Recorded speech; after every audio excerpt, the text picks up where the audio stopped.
Assalamualaikum Pak Ah dan Haris. Waalaikumsalam Kapten Nur. Pak Haris ini termasuk yang paling populer kalau di setiap presentasi kita nama Pak Haris selalu tersebut terus.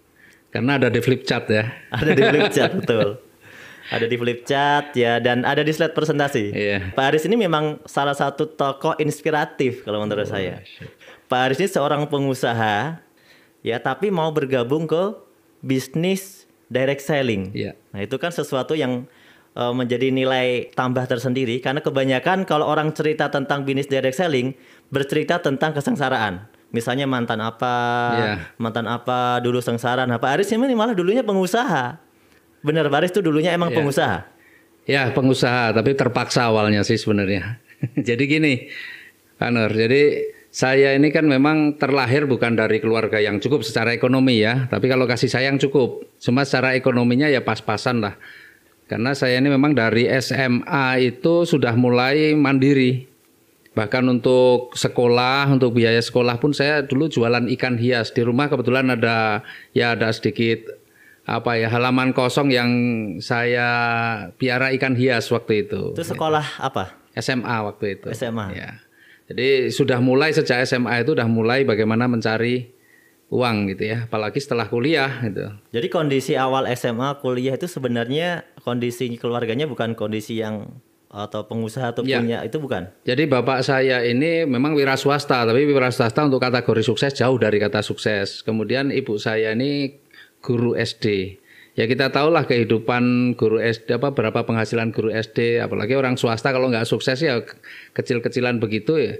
Untuk istilahnya hari-hari saja udah pas-pasan lah, bisa cukup untuk makan. Kebetulan saya 5 bersaudara, jadi untuk makan satu keluarga aja insya Allah udah, kalau cukup tuh udah luar biasa gitu.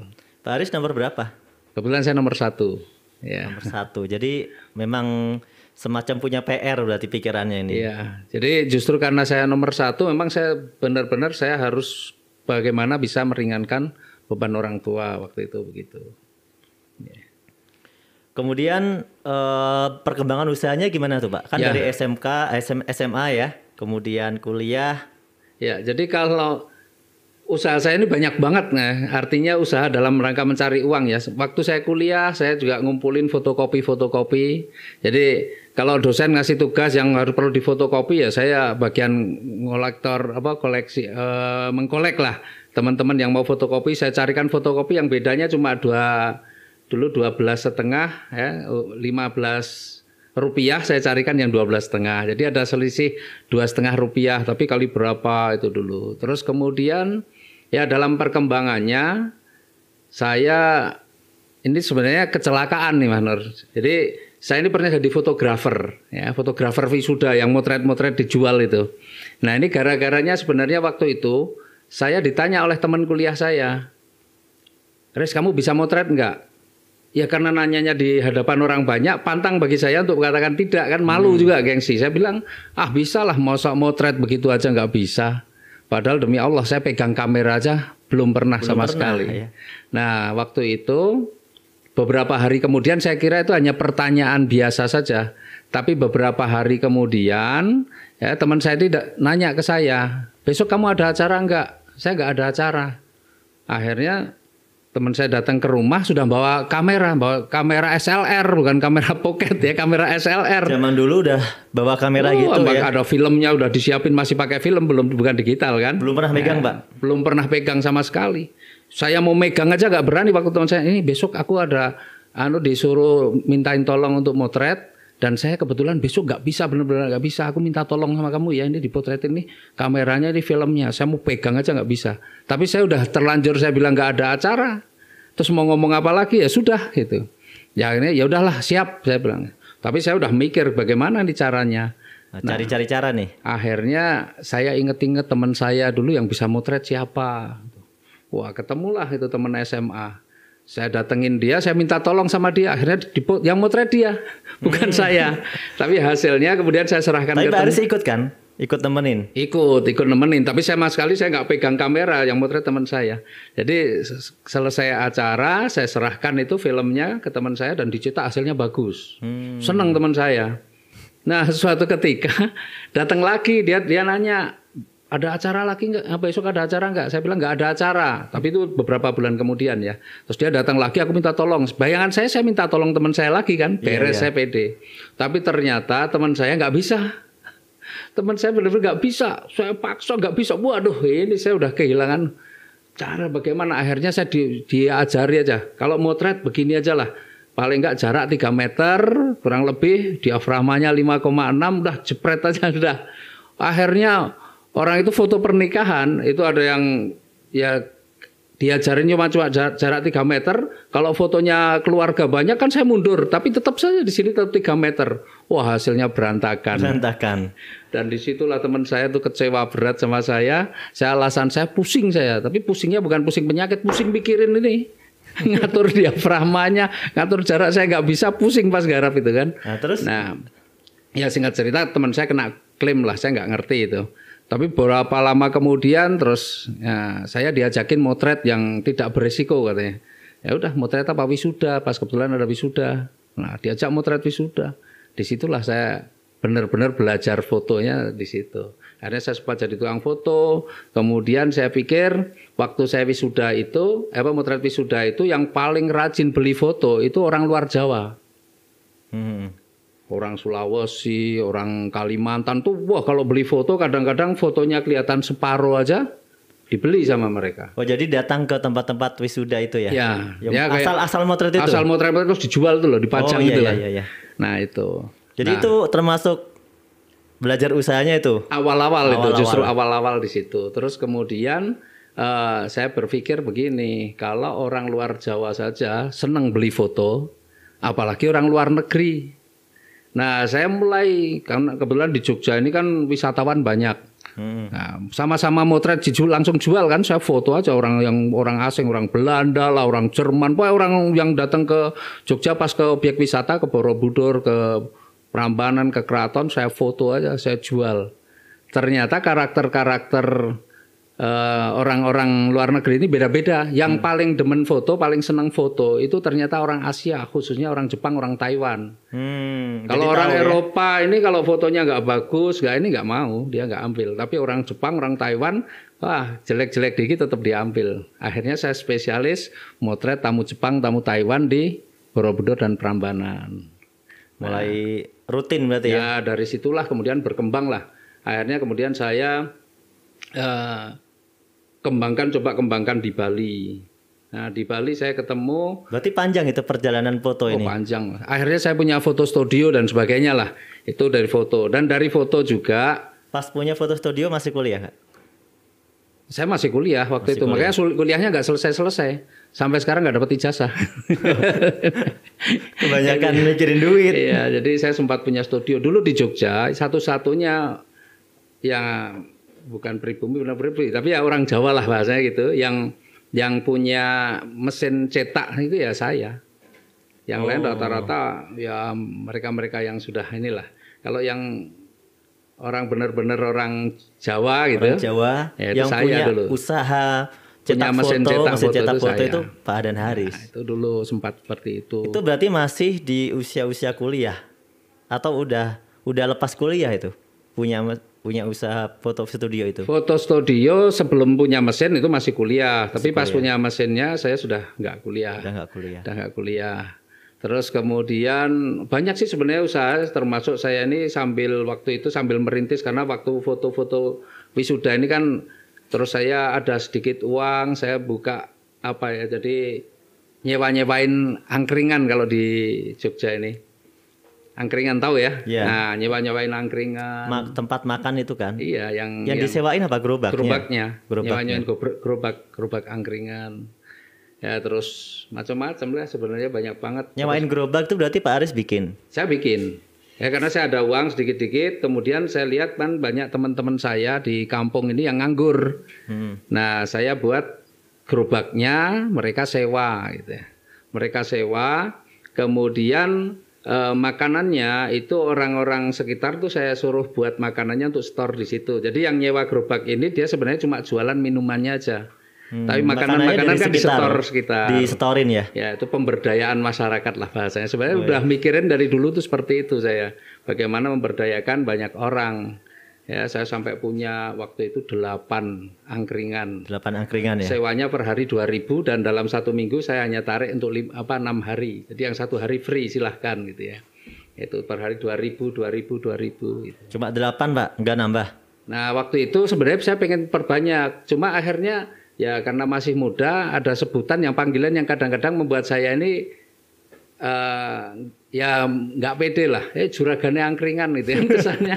Tapi kan juragan ya. Ya, tapi kan juragan. Angkringannya itu waktu itu saya masih ya kadang-kadang kurang keren gitu ya. Ya, gitu. Terus apalagi nih berkembang lagi. Berkembang lagi. Nah, waktu itu 98 itu karena sebenarnya saya sudah mulai nih merasa nyaman waktu itu di dalam bisnis karena saya sudah punya karyawan, saya sudah punya ya banyak lah, saya punya banyak karyawan dan saya udah kerjasama dengan biro-biro travel. Jadi mereka-mereka yang punya tamu itu tinggal pas di Borobudur di Prambanan saya sudah ada tim saya yang motret.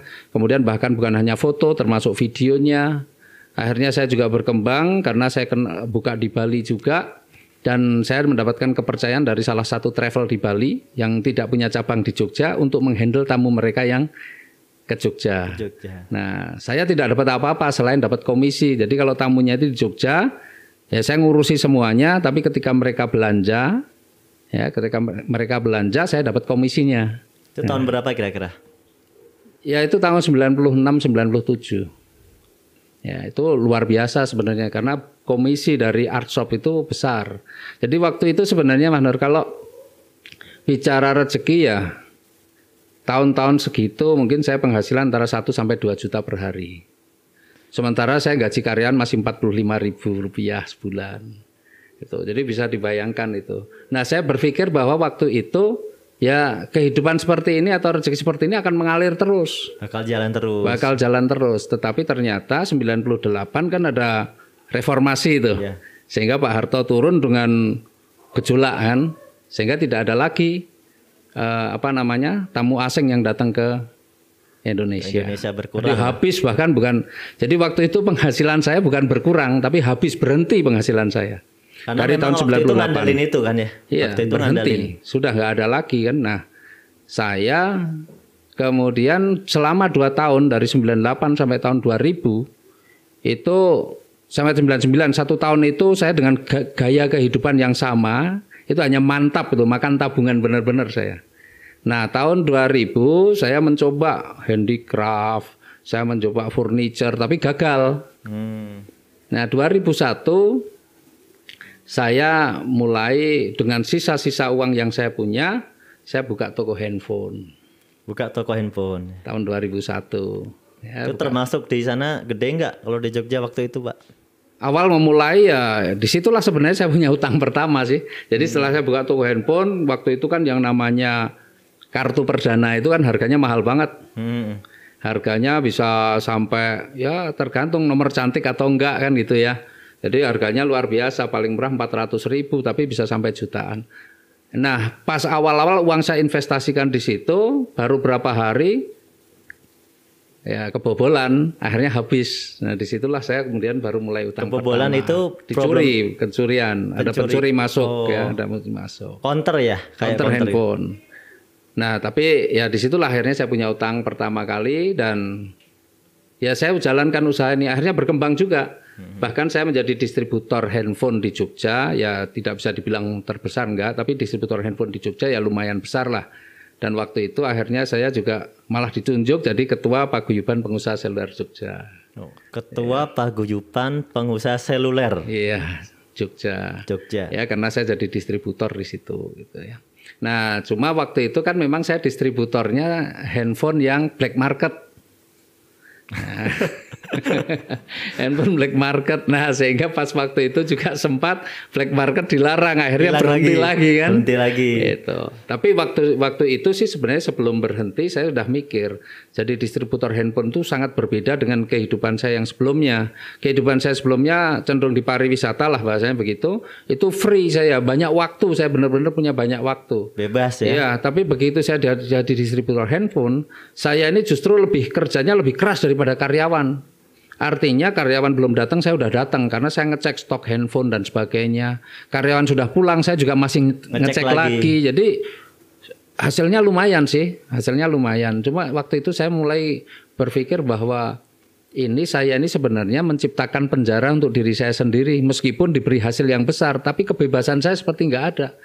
Mau pengen umroh, waduh kalau saya tinggal umroh 9 hari nanti bagaimana? Karena yang order handphone kan saya. Semua yang order handphone saya.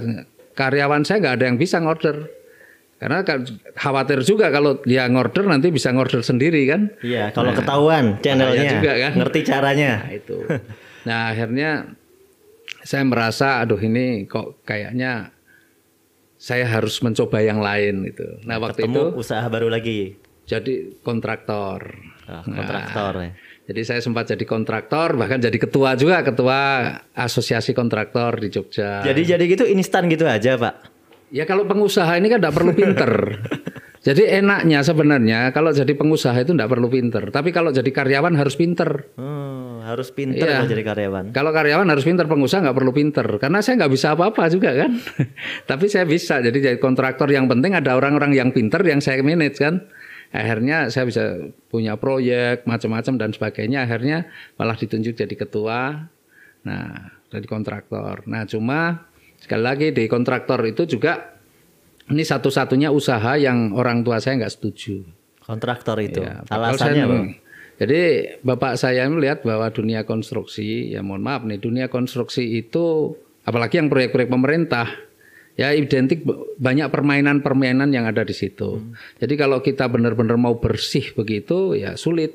Nah ini kalau tinjauan dari sisi agamanya kan agak rezekinya ini agak-agak nggak aman lah gitu ya, nggak aman. Jadi waktu itu bapak saya nggak setuju. Cuma saya nekat karena saya lihat rezekinya wah lumayan ini. Uangnya gede. Uangnya gede. Tapi ya Allah kasih cobaan lagi. 2006 saya dapat proyek lumayan gede. Tapi 2006 di Jogja kan gempa. Proyek yang belum selesai baru dibangun ya sudah 80% lah. Gempa hancur lagi, habis.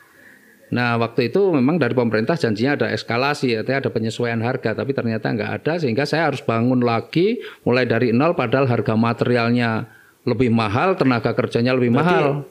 Yang kemarin dibangun itu diulang lagi? Diulang lagi. Modal sendiri? Modal sendiri. Akhirnya saya rugi berapa ratus juta itu lumayan besar di situ.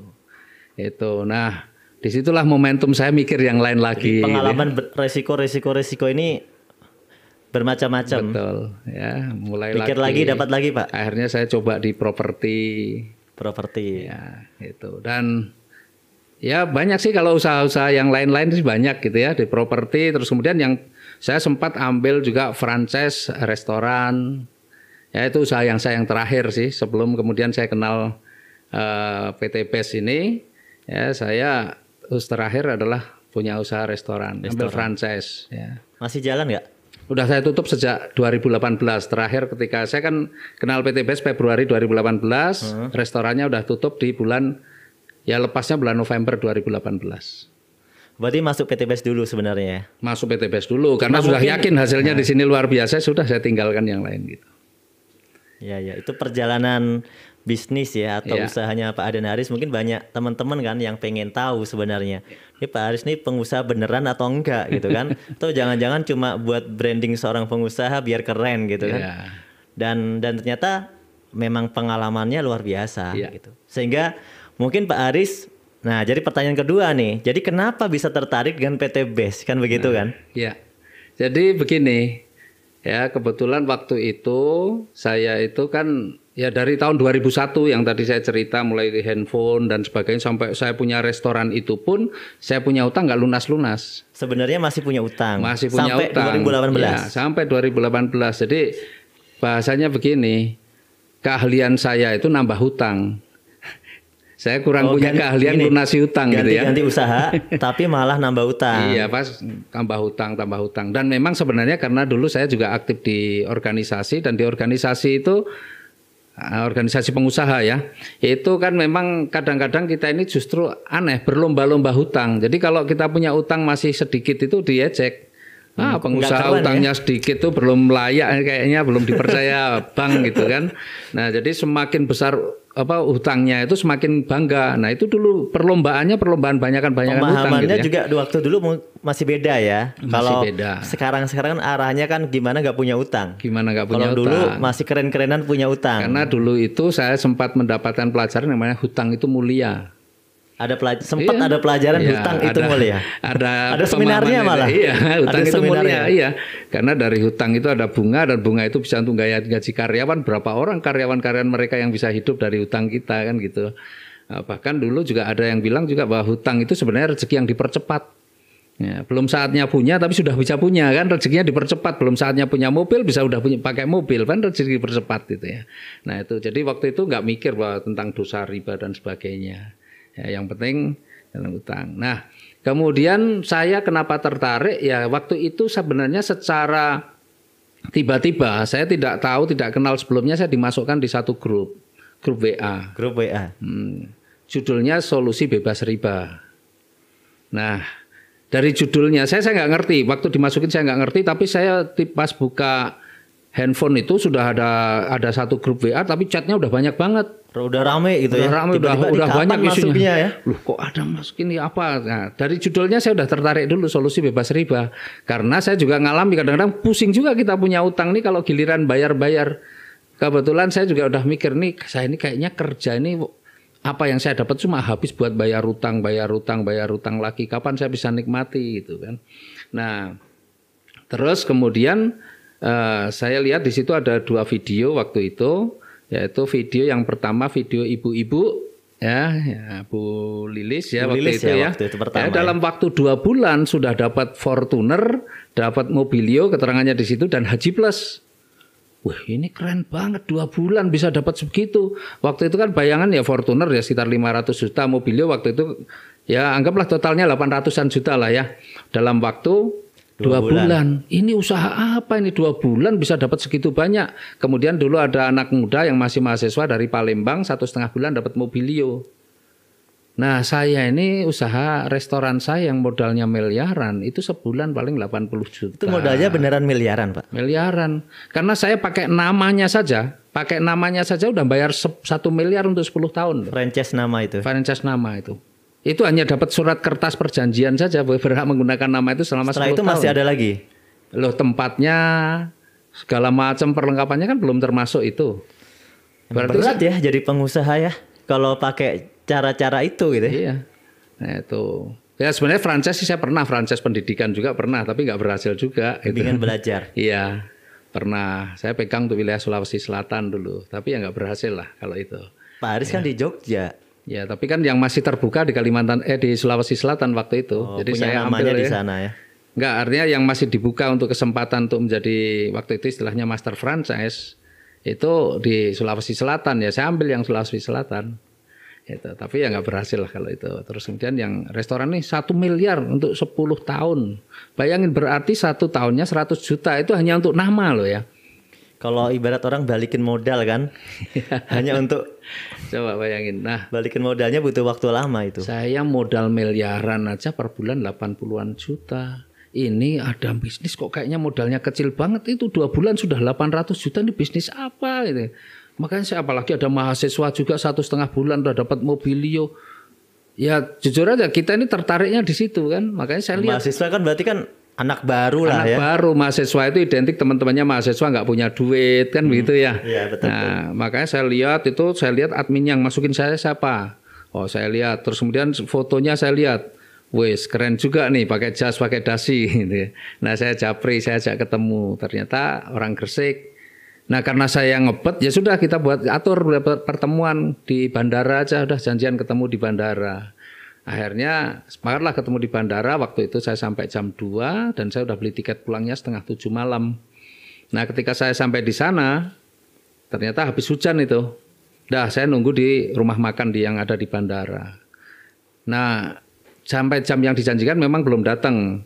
Nah tapi beberapa saat kemudian ada telepon masuk, dia nanya, "Bapak di mana?" "Oh, saya di rumah makan yang ini." "Oh ya saya ke situ Pak." Saya tengok, loh itu ada orang habis telepon tapi kok pakai seragam putih abu-abu, berdua itu 2 orang. Ketemunya pakai seragam putih abu-abu. Iya, saya kaget. Kan foto profilnya pakai jas. Iya.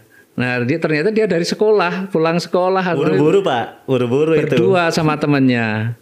Nah, sudah begitu saya lihat celananya basah separuh, berarti naik motor.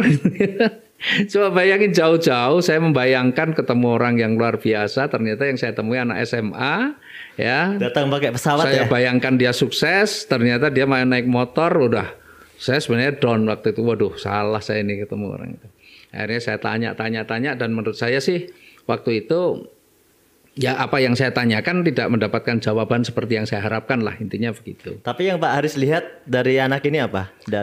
Nah, itulah akhirnya ya Allah ini memang kirimkan ke saya ini anak SMA itu betul-betul sebagai jalan, sebagai wasilahnya.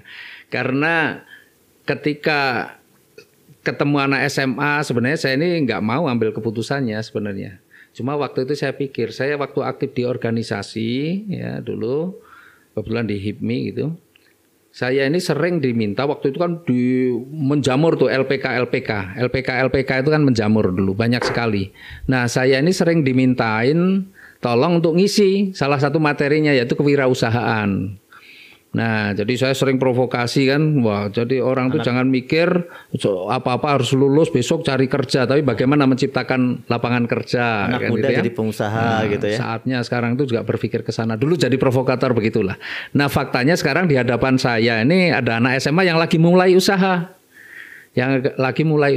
Padahal awal kecewa ya. Kecewa. Maka saya pikir, aduh ini tanggung jawab saya dulu tukang ngomong begitu, sekarang di hadapan saya ada seperti itu. Kalau orang hanya bisa ngomong nggak bisa menjalani, wah itu malah bahaya. Ya makanya udahlah saya ambil keputusannya aja lah. Padahal saya nggak paham juga. Dah langsung waktu saya bayar. Nah cuma dia nggak bawa produk. Lah terus produknya gimana? Ya udah saya ambilin dulu. Gitu. Dia mau ngambilin produk, tapi saya pikir kalau dia langsung pergi begitu saja, lah nanti kalau nggak balik bagaimana? Nah kebetulan dia datang berdua, ya udah temannya yang saya suruh tinggal untuk jaminan gitu. Tapi beneran diambilin ya? Tapi diambilin meskipun belum lengkap ya. Jadi produk yang saya ini kan waktu itu belum lengkap, tapi dapat produk sebagian dan dapat flip chart. Nah flip chart itulah yang kemudian singkat cerita setelah dia pulang saya baca-baca sendiri karena nunggu pesawat pulang ke Jogja. Bahkan di pesawat juga saya baca-baca sendiri pelan-pelan. Kayaknya ini menarik ini benar-benar bagus ini kayaknya gitu. Saya sampai rumah itu jam 8 malam. Sampai rumah itu jam 8 malam saya buka lagi. Saya begitu masuk rumah itu enggak ngapa-ngapain saya buka lagi. Saya baca-baca saking penasarannya. Nah disitulah saya lihat, oh ini kantornya di Bandung. Kalau begitu saya mending langsung ke Bandung. Maka malam hari itu juga jam 11 malam saya berangkat ke stasiun, saya langsung beli tiket, dapatnya jam 12:30, jam 00.25 waktu itu ke Bandung. Itu gitu. Kebetulan di sini lagi ada acara nggak di Bandung? Nggak ada. Belum ada. Jadi ya? nggak ada acara waktu itu, tapi di depan itu di reception itu rame. Nah saya cuma lihat waktu itu ada orang yang ramah lah menurut saya gitu ya. Nah orang yang ramah itu saya pahami bahwa itu pasti orang lama. Kalau orang baru egois mikirin diri sendiri nggak mungkin dia nyapa-nyapa orang. Tapi orang yang mau menyapa orang lain itu biasanya orang lama. Orang yang sudah hafal dengan lingkungannya di situ. Akhirnya saya tanya beliau, dijelaskan. Ya bagi saya ini pekerjaan yang sangat mudah. Karena waktu itu saya tanya apa yang harus saya lakukan di awal. Hanya ajak 2 orang. Kan ini tidak ada kewajiban, tidak harus belanja tiap bulan gitu ya. Yang penting minimal harus ajak 2 orang. Gitu. Kalau pengen dapat banyak ya ambil yang stokis, sudah stokis kan. Waktu itu begitu. Saya jawab aja, saya ini kan ya ada gengsi dikit lah gitu ya. Ya kayak dulu bisa motret bisa, ini udah stokis ya, dituduh kan jawab stokis aja, ya. Udah saya bilang gitu. Akhirnya saya diajak masuk di ruangan ya. Waktu itu saya diajak ketemu ownernya Pak Haji Febrian dan kebetulan beliau lagi menerima banyak tamu. Enggak, tapi ini kan bisnis jaringan ya. Berarti nyambung dengan yang di nyambung. Jawa Timur. Nah, jadi begini. Saya itu kan lihat ini karena tidak ada kewajiban belanja tiap bulan. Berarti sebenarnya bisnis ini bukan bisnis jualan semata-mata, tapi mengandalkan bahwa bisnis ini adalah kekuatan leadership kepemimpinan. Kalau ada belanja tiap bulan berarti kita jadi sales nih kayak orang ini ya. Kalau saya pengusaha jadi sales nggak mau lah gitu ya. Bahasanya gitu. Tapi saya lihat karena nggak ada kewajiban belanja, ini leadership ini yang paling berperan. Ya kalau kita bisa membangun tim kan pasti terjadi omset. Tetapi intinya adalah bagaimana kita membangun tim. Nah ini bisnis leadership. Kalau leadership sudah kerjaan saya dari dulu. Jadi sejak saya jadi pengusaha di organisasi itu leadership sudah dalam pemahaman saya itu bukan pekerjaan yang sulit. Yakin di situ. Itu makanya saya udah yakin aja nih ini luar biasa sudah. Makanya saya pilih ini. Itu. Jadi saya makanya sampai hari ini ya dalam menjalankan ini pun saya memang jarang saya berbicara tentang produk itu saya jarang. Ya. Produk pasti dibicarakan itu ya Mas saya produk pasti dibicarakan tapi tidak pernah. Yang bikin tertarik jadi apa Pak? Bisa lunas utang atau apa? Ya jadi saya itu tertarik karena judulnya solusi bebas riba. Kebetulan saya juga pengen bebas riba. Tapi yang saya juga menjadi tertarik adalah karena ada ibu-ibu yang 2 bulan sudah bisa dapat Fortuner, dapat 2 Mobilio. Nah ini kan sesuatu yang luar biasa. Bagi Pak Aris itu terbukti berarti bisnis ini ya. Secara konsep terbukti bisa bantu orang. Karena Pak Aris tadi membandingkan dengan apa yang Pak Aris lakukan di dunia usaha gitu. Karena kan kalau kita mau berbisnis tuh ada teorinya kan kita lihat hasil akhirnya kira-kira seperti apa. Bukan hanya masalah kerjaannya bagaimana, tapi hasil akhirnya seperti apa. Nah di sini sudah lihat 2 bulan saja 800 juta. Bagaimana kalau itu dikerjakan 2 tahun? Bagaimana itu kalau dikerjakan sungguh-sungguh 5 tahun? Wah pasti luar biasa kan begitu. Jadi kita lihat hasil akhirnya. Bukan hanya sekedar pengen seneng ikut-ikutan, teman saya ikut, saya nggak begitu. Tapi saya lihat hasil akhirnya dan ini di PT BES ini, masya Allah luar biasa dahsyat. Oke ini kita ungkap ya. Tadi kan ketemu anak muda yang di Gresik apa aja? Ya di Gresik Mas Naufal Baihaqi. Itu Mas Naufal ternyata ya. Mungkin ini Mas Naufal juga nanti nonton sama tim-timnya biar seneng juga. Ternyata Mas Naufal ini termasuk sangat-sangat berani ya, bisa menghadirkan pengusaha dari Jogja ke Gresik. Dan itu dahsyat bagi saya. Keberanian dia untuk menemui saya sendiri dengan keterbatasan pemahaman tentang bisnis itu adalah sesuatu yang luar biasa. Biasanya kalau orang yang belum begitu paham menemui orang, apalagi udah tahu dari Jogja mau ke Surabaya gitu, dia pasti cari teman yang sudah paham lah, leadernya yang sudah paham. Tapi dia berani datang sendiri tanpa didampingi siapapun, itu luar biasa. Didampingi temannya pun teman sekolah. Teman sekolah yang nggak paham. Saya tanya waktu dia ngambil produk, ikutnya nggak ikut, nggak tahu katanya begitu. Terus akhirnya nyambung sama yang di Bandung tadi, sama leader yang ramah itu siapa? Nah itulah ternyata engkong kita. Iya itu beliau nih Pak Suroto, dan waktu itu beliau nggak ngomong kalau beliau tuh leader saya nggak ngomong gitu. Jadi beliau ini Pak Suroto sebenarnya waktu itu udah tahu belum sih? Belum ya? Saya nggak ngerti persis sebenarnya beliau ini paham apa enggak gitu ya. Tapi saya yakin beliau tahu lah kan, dia dari siapa, dia nanya kan, mungkin dia udah paham juga, cuma dia beliau nggak ngomong. Sepertinya nih udah koordinasi. Kalau misalnya soalnya kan ini perlu ditanya langsung ke orangnya nih.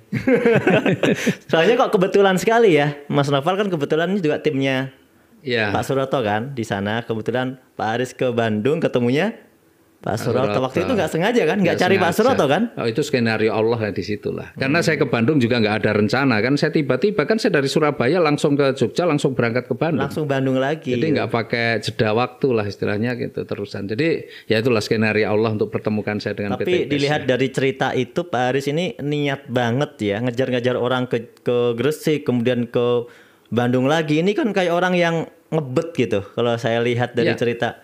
Ngapain puter-puter Pak gitu, besok lagi kan bisa gitu kalau dipikir loh. Ya saya ini selalu berusaha apapun itu yang saya kadang-kadang saya hindari adalah menunda. Karena saya paling nggak suka ketika saya masih ada sesuatu yang bisa saya kerjakan, saya tunda-tunda besok saya nggak suka.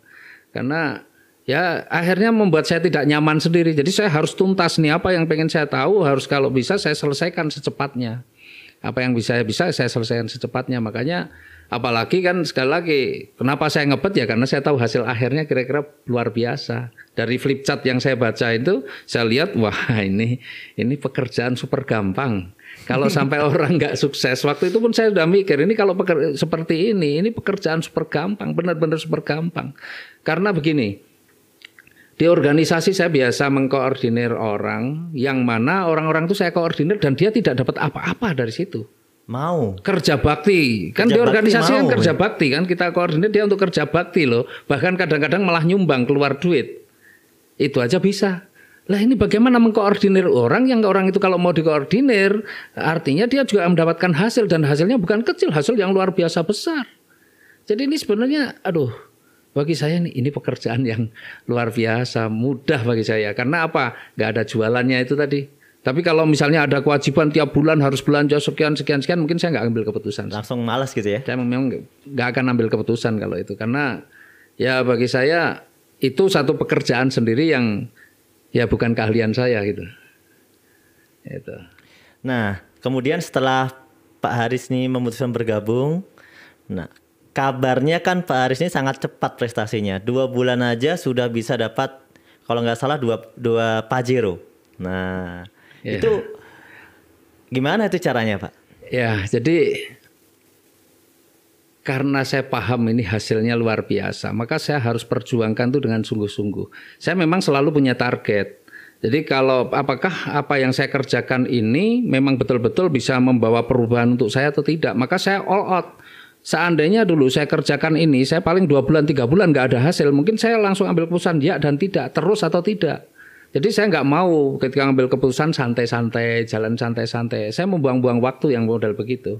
Jadi ketika saya ambil keputusan, saya langsung gas itu. Bahkan istri saya pun tahu ketika saya sedang mengerjakan sesuatu, udah nggak bisa lagi diganggu-ganggu. Saya tuh berangkat pagi, ya waktu awal-awal tuh, kalau waktu udah di Jogja itu, saya berangkat jam 7 pagi karena memang saya punya kebiasaan kalau pagi itu nganter anak sekolah. Tapi yang jemput tuh bagian istri saya, tapi ngantar anak sekolah itu selalu bagian saya.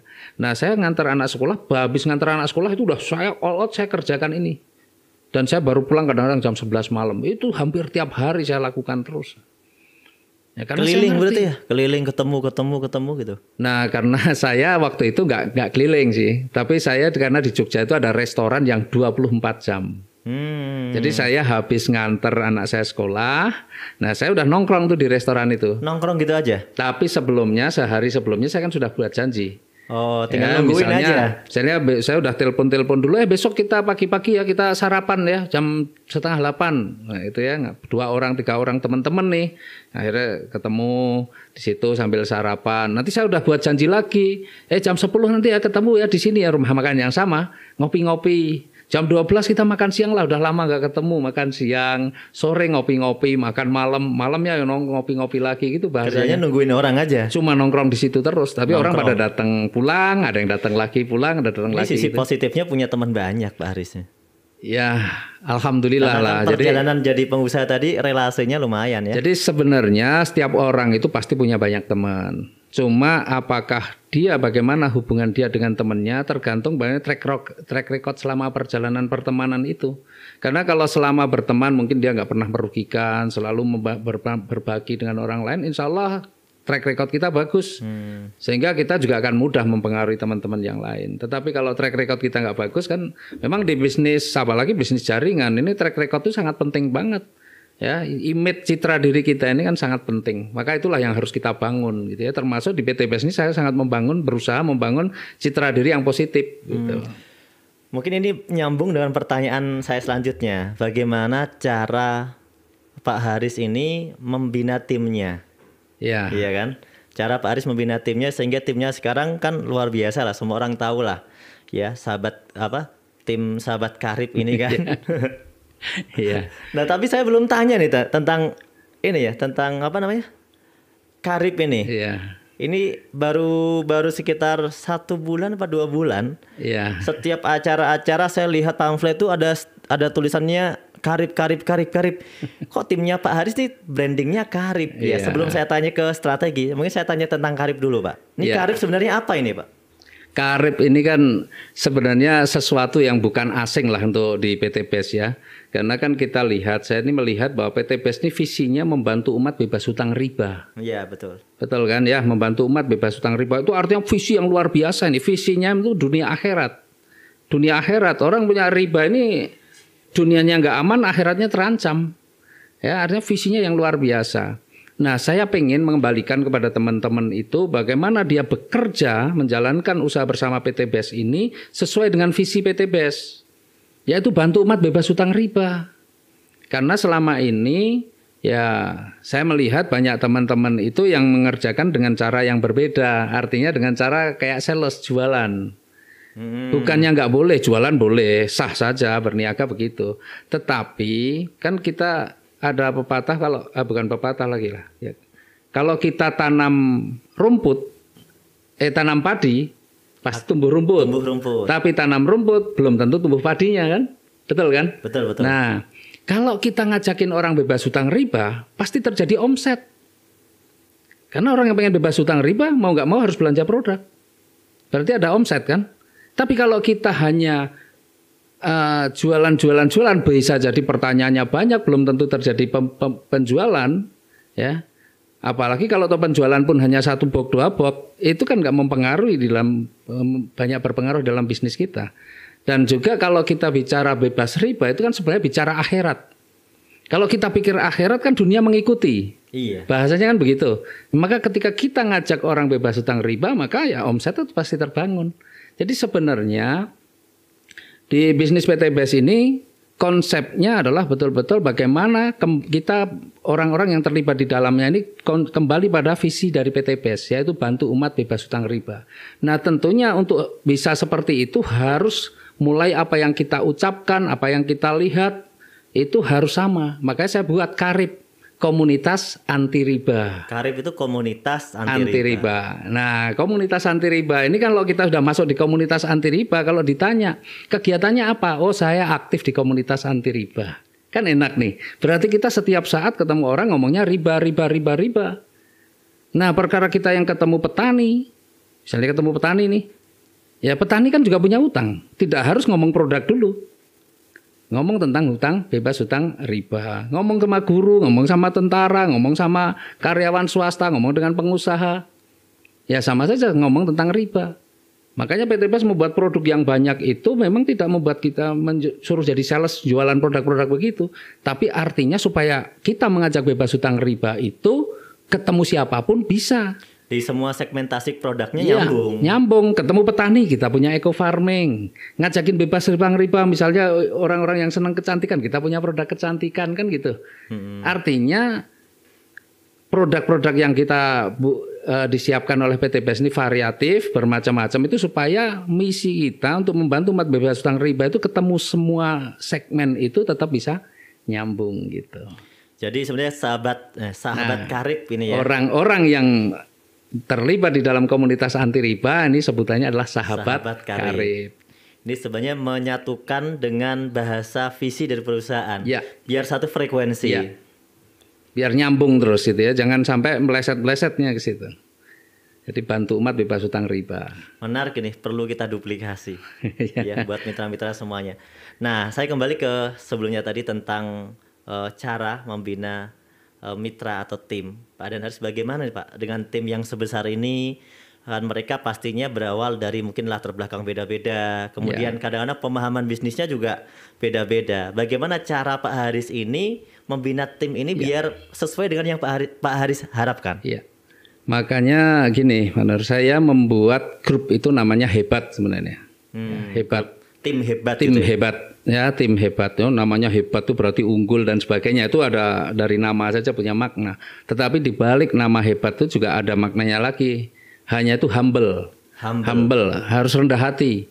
Karena kita paham bahwa di dalam tim saya ini orang dengan berbagai latar belakang. Ada yang latar belakang dia pegawai, dia pejabat juga ada, dia pengusaha juga ada, dia yang karyawan ada, yang pengangguran ada, bermacam-macam nih.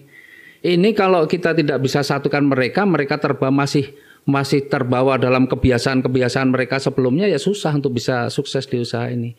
Maka satu hal yang mereka harus punya adalah rendah hati, humble. Ya, jadi nggak usah bawa-bawa lah. Mungkin di tempat lain atau misalnya saya di tempat lain, mungkin di organisasi lain ya punya jabatan-jabatan yang cukup tinggi. Ya, tapi di usaha ini saya bukan siapa-siapa di awal, maka saya harus belajar kepada siapapun. Tidak perlu saya membawa posisi-posisi saya untuk sehingga saya merasa sudah lebih hebat dari yang lain, enggak. Karena di usaha yang baru, siapapun, apapun latar belakang kita, berarti kita pas baru memulai, itu anggaplah kita harus bisa mengenolkan diri kita. Kita harus bisa rendah hati, itu humble. Kemudian E-nya itu enthusiastic, antusias. Enthusiastic atau antusias. Antusias. Jadi semangat ya. Jadi di usaha ini kan kalau bicara modal kecil banget. Berapa sih modalnya? Kalau saya bandingin dengan usaha-usaha saya yang sebelumnya yang ratusan juta, yang miliaran, tidak ada apa-apanya kalau bicara modal. Kecil modalnya. Tetapi yang harus besar adalah semangatnya. Kalau modalnya kecil tapi semangatnya juga kecil, ya bagaimana mau sukses? Semangatnya harus besar, maka harus antusias semangat. Karena semangat ini menular. Ya, semangat ini menular. Pak Nur semangat, saya nggak semangat, bisa jadi kalau saya lemes itu yang orang yang semangat bisa ketularan nggak semangat. Tapi bisa juga sebaliknya. Mukanya aja ikut lemes. Nah, bisa juga sebaliknya, orang yang lemes melihat kita semangat, maka dia juga ikut semangat, kan begitu ya. Jadi artinya semangat itu juga menular. Maka orang-orang yang ada di grup saya harus semangat semua. Harus paham bahwa bisnis ini modal utamanya adalah semangat dulu. Kalau nggak ada semangat nggak akan sukses. Kalau modal uang sih kecil, gampang dicari modal uang, tapi semangatnya yang harus dijaga. Jadi enthusiastic. Kemudian B-nya adalah brotherhood, persaudaraan. Ya. Nah, persaudaraan ini sangat penting karena ini bisnis jaringan. Ini bukan hanya sekedar urusan bagaimana saya dapat reward, Anda dapat reward, tapi bagaimana juga membangun hubungan ini benar-benar hubungan emosionalnya terbangun. Karena kekuatan di dalam bisnis jaringan itu adalah hubungan emosional. Ya, hubungan emosional. Kalau cuma hanya sekedar hubungan bisnis saja, maka gampang orang akan putus, pindah sana, pindah sini, sebenarnya sangat gampang. Maka saya juga terapkan di dalam tim saya ini bagaimana supaya persaudaraan ini akan memunculkan sikap-sikap yang toleransi, sikap-sikap yang kemudian amanah, tidak saling ambil, tidak saling sikut, tapi bagaimana saling bekerja sama. Itu kan akan terbangun di dalam brotherhood itu, persaudaraan. Ya, kemudian A-nya tuh aktif. Ya. Aktif, jadi aktif dalam kegiatan-kegiatan yang diselenggarakan oleh tim maupun kegiatan-kegiatan yang diselenggarakan oleh perusahaan. Itu harus aktif. Karena informasi-informasi terbaru, update-update terbaru itu kan kalau kita nggak pernah aktif ya kita akan ketinggalan informasi. Nggak akan tahu apa-apa ya. Ya. Padahal perubahan itu begitu cepat ya, perubahan ya di PTB saja produk-produknya bertambah. Kalau nggak aktif nggak ngerti ada pertumbuhan produk. Taunya itu saja. Padahal kita sudah varian produknya udah luar biasa pertumbuhan. Dan ilmu strategi itu juga selalu bertumbuh. Makanya kalau nggak aktif kita akan ketinggalan. Kemudian T-nya adalah teachable, pembelajar. Jangan merasa sudah pinter, tetap harus selalu belajar, ikuti. Ya mungkin belajar itu kan bisa dari siapa saja. Ya maka kalau ada training dan sebagainya ikuti. Karena orang kalau sudah merasa pintar, ya ibaratnya kalau buah itu udah masak ya berarti tinggal busuknya. Ya kan? Makanya makanya harus pembelajar, harus mau terus mengupgrade kemampuan maupun pengetahuannya. Itu menarik sekali itu kalimatnya ya. Kalau orang sudah merasa pintar, ibarat buah yang sudah masak, tinggal nunggu busuknya. Jadi bagusnya jangan merasa masak ya. Mentah aja terus. Iya, artinya harus mau belajar dengan siapapun. Karena belajar kita kan kadang misalnya gini, kayak saya dengan anak saya itu udah beda generasi, ilmunya udah beda. Saya kalau masalah IT saya ketinggalan jauh kan, maka saya malah kadang belajar sama anak saya. Bukan karena saya merasa tua pasti lebih pintar, lebih hebat, belum tentu juga. Maka kita juga kadang-kadang saya belajar dengan mitra-mitra. Karena banyak sekali mitra-mitra ini juga yang punya kemampuan komunikasinya, strategi-strategi yang ternyata juga lebih bagus banyak. Maka bagaimana saya juga tetap harus belajar gitu. Hebat ya. Jadi memang kita harus jadi orang-orang yang hebat. Jadi targetnya adalah bagaimana kita menjadi orang-orang yang hebat dengan prestasi yang hebat. Gitu. Jadi nah, alhamdulillah ya hari ini kita bisa dapat banyak nih ilmu dari Pak Aris.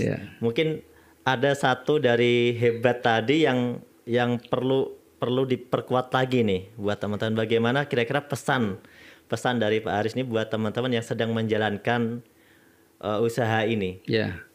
Jadi kalau di tim saya memang selalu berpesan begini. Jadi usaha ini akan mudah sih kita mengembangkan itu, tapi mempertahankan yang kadang-kadang itu sulit.